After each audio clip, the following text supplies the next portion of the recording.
Di hari ini saya nak kongsikan cara cepat untuk anak mudah nak ingat huruf. Okey, mula-mula kita ambil buku ni. Kita bagi dia kenal dulu. Kita bagi dia kenal dulu. Alif, ba, ta, sa. Jadi buku ni dia dah pecahkan 4 ni dulu lah. Fokus kepada 4 huruf ni dulu. Lepas dah fokus 4 ni, barulah boleh beralih ke muka surat yang seterusnya. Selagi yang ni tak lepas, selagi tu tak boleh pergi ke sini. Okey, jadi dia akan fokus dulu kepada muka surat yang ni lah.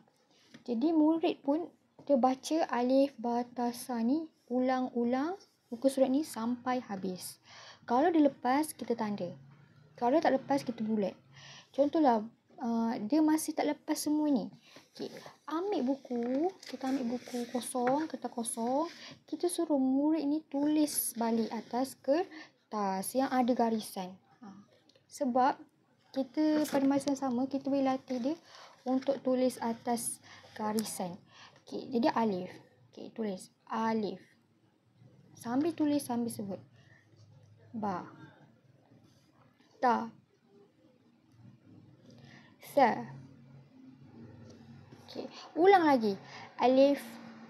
Ba. Sa. Ulang lagi. Ta. Alif. Ba.